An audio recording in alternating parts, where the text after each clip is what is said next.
很多人这几年都有一种非常明显的感觉，工作更难找了，生意更难做了，赚钱越来越难。你去和身边的人聊一聊，10个人里可能有8个人都会说同一句话，现在经济不行了。于是一个非常普遍的结论就出现了，中国经济是不是在下行？但如果你稍微看一眼宏观数据，你会发现一件非常奇怪的事情， GDP 还在增长，工业产值还在增加，出口规模甚至在不断刷新纪录，很多制造业企业的订单仍然很饱满，新能源、汽车、光伏这些行业甚至在快速扩张。那问题就来了，如果经济真的在变差，为什么这些数据还在增长？为什么很多产业仍然在扩张？为什么很多工厂还在扩建？但与此同时，普通人的体感却越来越差，工作难找，生意难做，赚钱越来越难。这2件事情为什么会同时发生？其实很多人忽略了一件事情，我们可能正在经历的并不是一次普通的经济周期，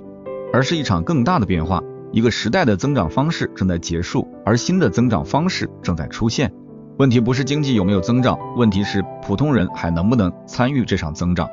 记住这句话，因为这可能是理解今天很多经济现象的关键。今天这期视频我们就试着把这件事情拆开来看，你会发现很多人以为经济变差了，但真正发生的事情却是普通人的入口正在慢慢消失。第一部分，很多人误解了问题。很多人把现在的情况理解为经济下行，但更准确的说法可能是经济结构正在发生变化。过去几十年，中国经济的增长方式其实非常清晰，房地产、城市化、制造业扩张，这3件事情构成了过去30年中国最核心的增长引擎。而这套体系有一个非常重要的特点，普通人很容易参与。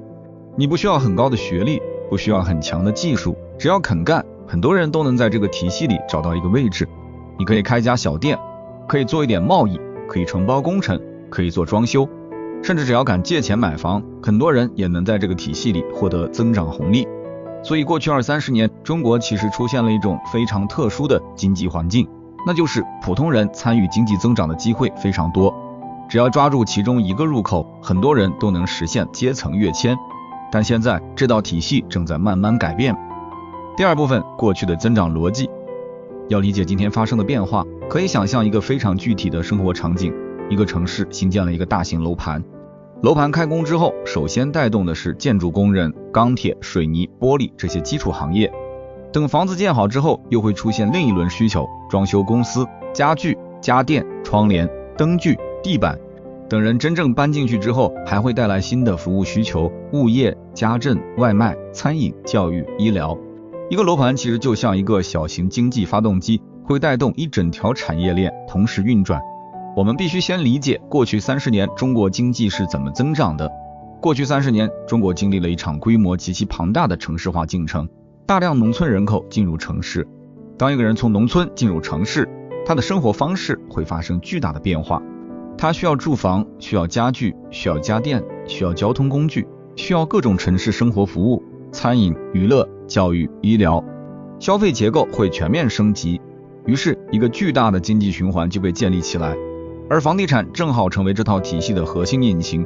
一套房子背后连接着大量行业，建筑、钢铁、水泥、玻璃、装修、家具、家电、金融、物业。一套房子的建设和交易可以带动几十个产业同时运转。这也是为什么房地产在高峰时期能够占到中国 GDP 非常高的比例。更重要的是，这套增长模式能够容纳大量普通人，施工工人、小商铺老板、装修队、材料商、中介、运输司机，很多人都可以在这个体系中找到位置。所以过去30年，中国经济增长不仅很快，而且增长的入口非常多，普通人也能够参与其中。第三部分，新的增长模式。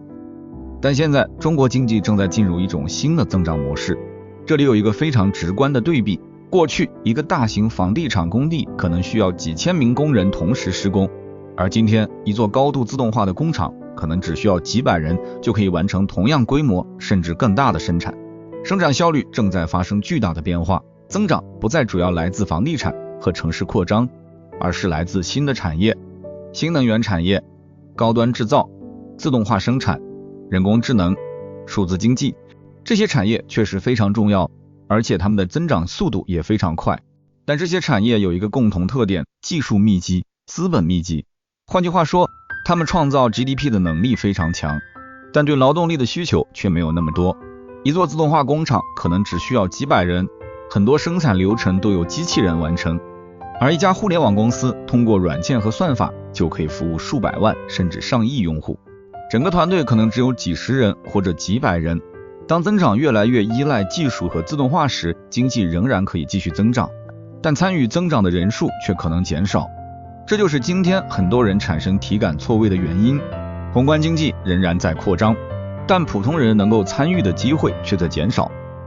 第4部分，需求其实并没有消失。这里其实还有一个经常被忽略的问题，如果机会在减少，那需求在哪里？因为从经济的本质来说，所有的就业、生产和商业活动本质上都是在满足需求。如果需求真的消失了，经济是不可能增长的。但现实是，需求并没有消失，需求只是发生了转移。过去30年的需求增长主要集中在几个非常明显的领域：住房、基础消费、基础制造业产品。简单来说，就是把农村人口变成城市人口之后产生了大量基础消费需求。但当城市化进入后期之后，这些需求的增长自然会慢慢放缓，而新的需求开始出现，例如新能源、智能设备、数字服务、人工智能、自动化系统、医疗健康、高品质消费。这些需求其实都在快速增长，只是这些需求和过去最大的区别是，它们往往更依赖技术，更依赖资本，更依赖规模化企业。换句话说，需求还在增长，但满足这些需求的方式已经发生了改变。过去满足需求的方式是更多的劳动力、更多的小企业、更多的中小商家，而新的需求结构往往是技术系统、自动化生产、平台型企业。于是就出现了一个非常关键的变化，需求在增长，但就业增长没有同步出现。这也是为什么很多人会感觉好像生意越来越难做了。第5部分，更多新的巨大需求在不断涌现，但这里其实还隐藏着一个更深的变化。历史上很多人都会担心一个问题，如果生产效率不断提高，是不是最终只需要很少的人工作就可以满足社会的全部需求？这个问题其实人类已经问了200年，但回顾过去200年的历史，你会发现一件非常有意思的事情，每一次技术革命都会让旧的需求被快速满足，但与此同时，人类又会创造出新的需求。当食物不再稀缺，人们开始追求娱乐；当家电普及之后，人们开始追求信息和连接；当互联网出现之后，人们开始追求内容、社交和数字世界。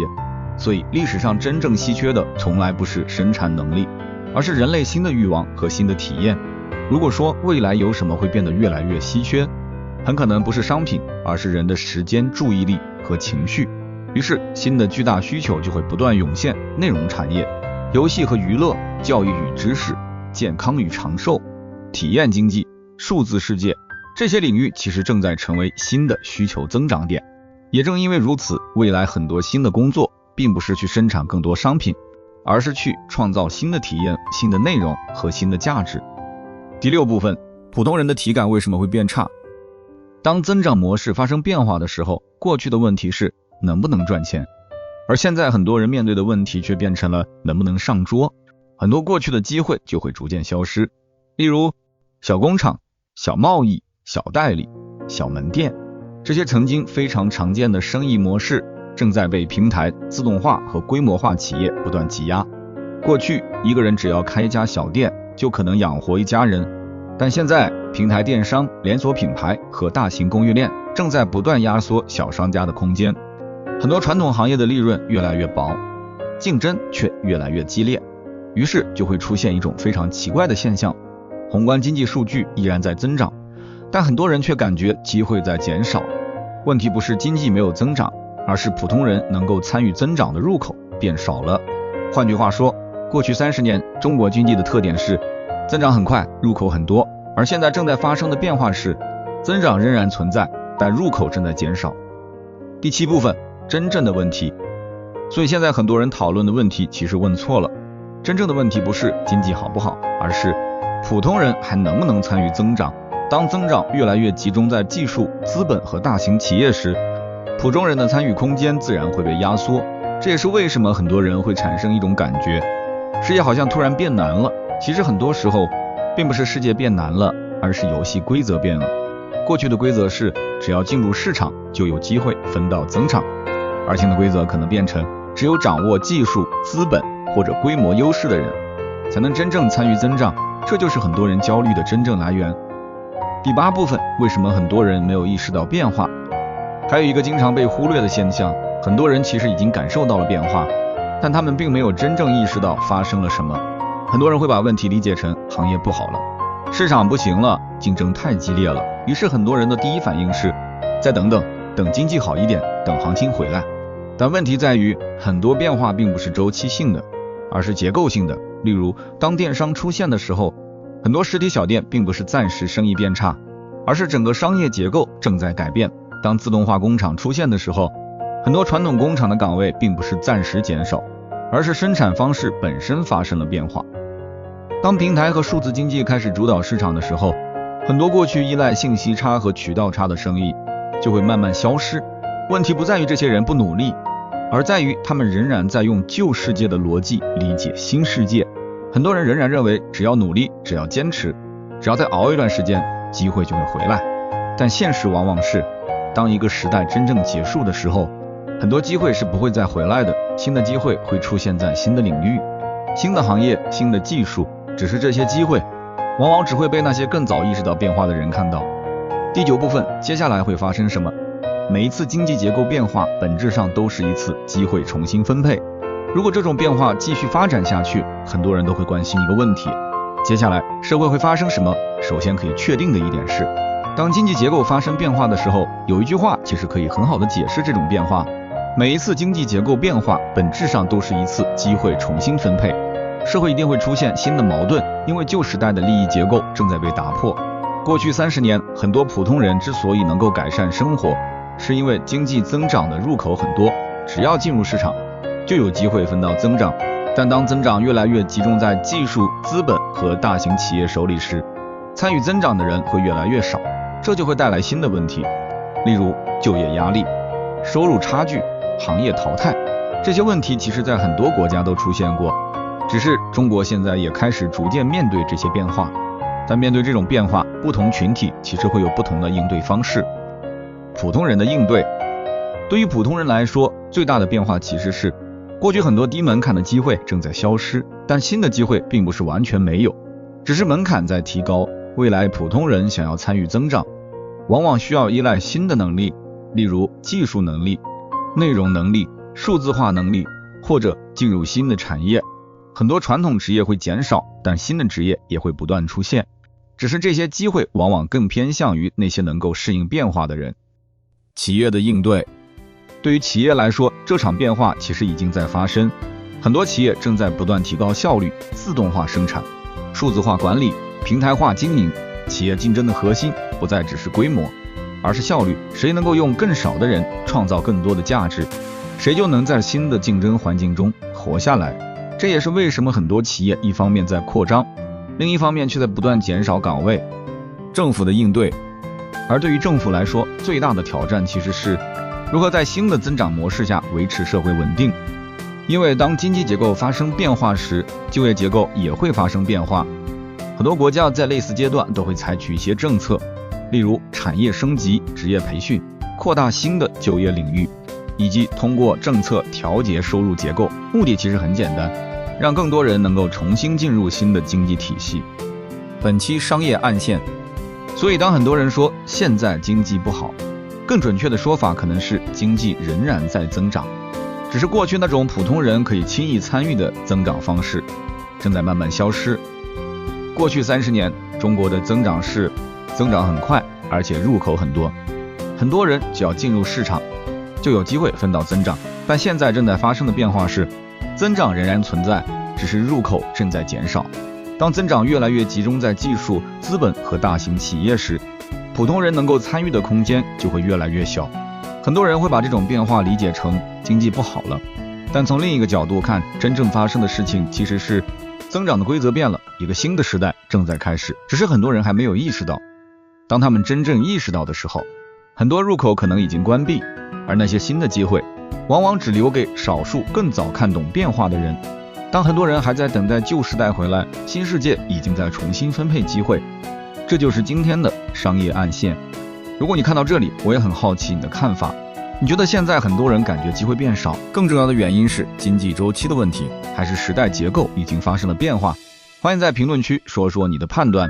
OK， 如果你对这种经济观察、商业逻辑、科技趋势和平台战争感兴趣，欢迎订阅商业暗线这个频道。我们下一期见。